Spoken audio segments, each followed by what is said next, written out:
Good afternoon and welcome to NASA Glenn Research Center's Plum Brook Station in Sandusky, Ohio.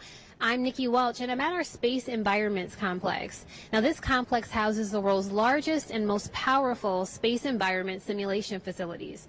And it's where we subject spacecraft to the rigorous conditions of launch and the vacuum conditions and extreme temperatures of space. Today, we're going inside a reverberant acoustic test facility. Now, this place takes noise and vibration to a new level. It's the world's most powerful acoustic test chamber, and we're going in for a closer look as engineers prepare to test a full-scale test version of the Orion spacecraft's crew module right behind us. So we're going to go in and take a look at that.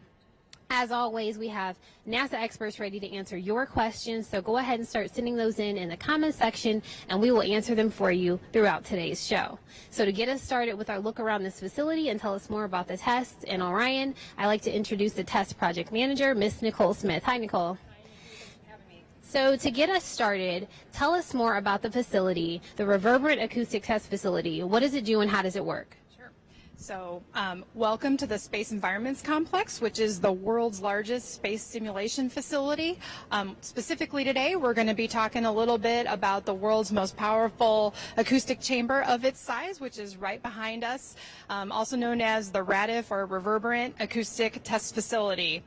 There are 36 horns that we use. You can see them all on the one wall to generate sound to be able to perform dynamic vibration testing on a spacecraft, just like the Ascent Abort 2 crew module that you see right behind me. We can test all the way up to 163 decibels in this chamber, which, just for a little perspective, if you stood behind a jet engine while it was running, that's about 145 decibels. So this is actually 10 times the amount of sound that we can produce here. Okay, so we get this question a lot. Why do we need to perform acoustic tests on spacecraft or spaceflight hardware? That's a great question, yeah. So what we're simulating here in the acoustic test facility is the very dynamic vibrations that a spacecraft will see during launch and ascent. So as the spacecraft accelerates up through the atmosphere, you have all these aerodynamic forces that are beating on it, and it gets very vibrational. And so we want to make sure that this spacecraft can survive those loads. So obviously it'd be way too loud for us to be anywhere near here when it's on. You talked about 163 decibels. So how do you get data? Where do you observe the tests? That's a great question. So of course we have to close this facility off because we try to reflect as much of the sound as possible. We can't even stand here where we're standing while this chamber is running because it's 140 decibels, so it's way too loud for us to even be here. But if you turn around and look, you can see some cables that are running in there. Those all go to our data systems. So we have microphones that we use to control the decibel level of the chamber, and then the test customers will read all of their instrumentation, take all the data, and then after the test they'll be able to take a look at it and make sure that everything went as planned. Our control room is several hundred feet outside of this facility, and yeah, we can definitely hear and feel this in there, and I can definitely hear and feel this thing in my office even, so it really rocks and rolls. Okay, so before we move on to talk about the specifics of the test that you're getting ready to prepare here, I want to talk a little bit more about the Orion spacecraft. For some of our viewers who may not be familiar with the program, can you just tell us an overview of the spacecraft and its mission? Absolutely, yeah. So the Orion is the next crew vehicle to go beyond Earth orbit. So our missions are to the moon and then eventually to Mars.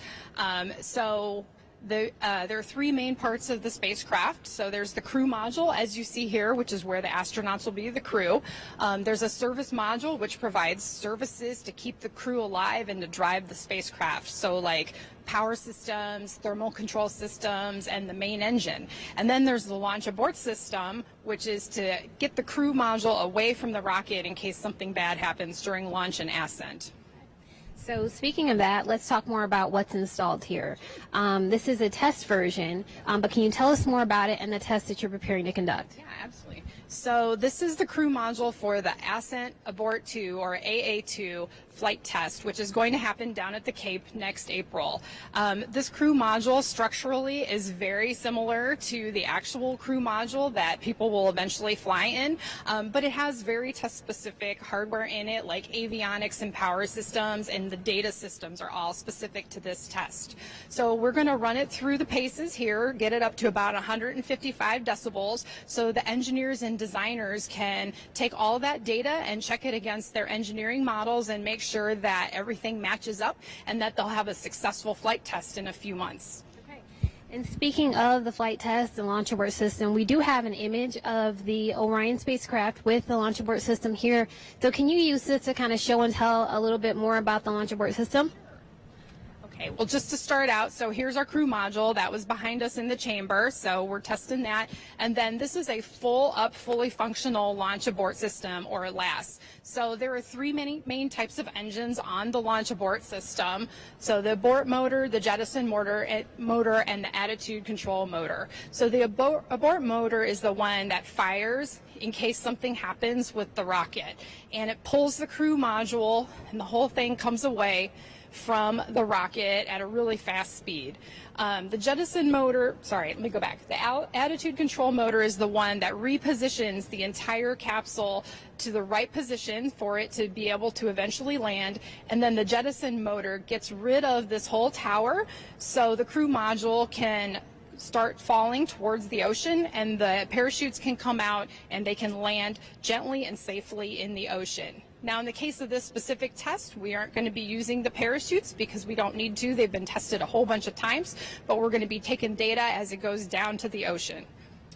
So in an emergency situation, how fast and how far could the launch abort system carry the astronauts away from the launch vehicle? Sure, that's a great question. So this launch abort system can separate the crew module from the launch vehicle within milliseconds, and I think the speed is something like going a couple miles away within 15 seconds, so it's super fast. So what are the next steps after you complete the test here in the Reverberant Acoustic Test Facility? What are the next steps for this test article? Yeah, so we'll get it all packaged up and put on a truck back to Houston to the Johnson Space Center.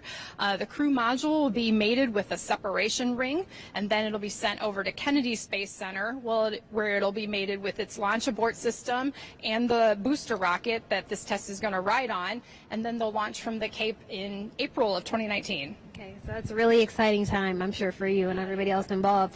Looking forward past April 2019, what other tests will you be performing here in the Space Environments Complex related to Orion? Yeah, that's a great question, too. So hot on the heels of this, we'll be getting ready for Exploration Mission 1, or EM1, which is the first full-up spacecraft that will fly to the moon.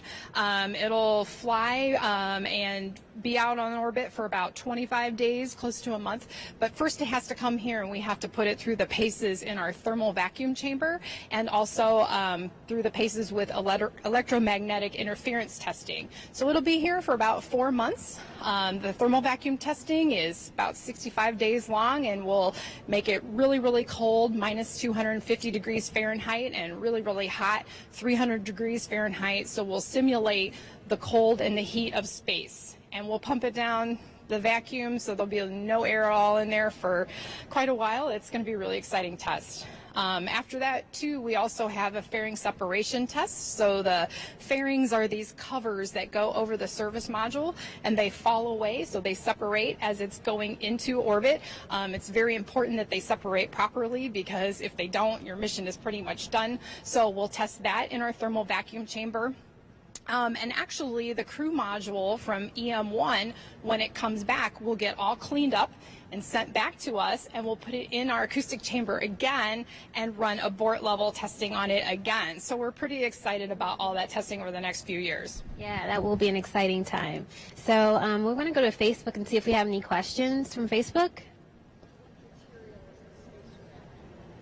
So the question is, what material is the spacecraft made of?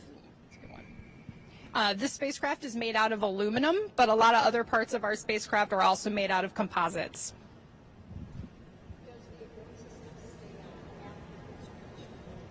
So the question is, does the abort system stay on after the spacecraft has reached orbit? Yeah, that's a great question. So I didn't point out that in a nominal test flight, the launch abort system jettison motor would actually fire to get off right before it goes into orbit. So that's a great question. Thanks.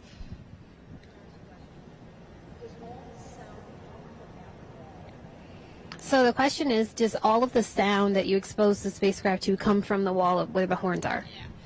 Yes, actually it does. So right behind us, you kind of can't see it maybe, but there's a huge door that rolls shut and another one here that folds. So this is a big reverberant chamber. So we only have to have horns on one of the walls, but the sound waves bounce all over the place.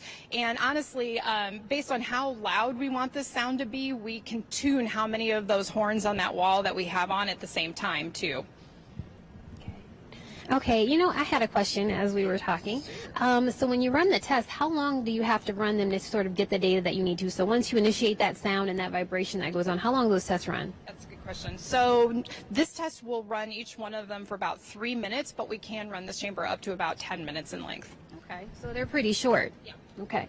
And the other question I had was when you talked about all of the work with partners and other NASA centers to make this come together, can you talk a bit about how you coordinate? Absolutely. So, yeah, we have a big integrated program that's all across the United States and also with our European partners who help provide part of the service module. So in the case of this spacecraft, the structures part was built at Langley out in Virginia. We talked about it being sent down to Houston where a lot of the avionics boxes and a lot of other hardware were installed. Now it's sent up here to Ohio to NASA Glenn for us to test it. We'll send it back to Johnson Space Center for the last little bit of work, and then it goes to Kennedy, and the last, which is also produced by Lockheed Martin, will be mated to it for the launch. So we work with a lot of different suppliers, a lot of different vendors all across the United States, and when Exploration Mission 1 is here, the crew module and the service module will be here, and the service module is being provided by the European Space Agency. So it's, we're across a lot of different time zones, a lot of different cultures. It's pretty exciting, and it takes a lot of integration for us to pull it all together. Well, do we have any more questions from Facebook? Okay.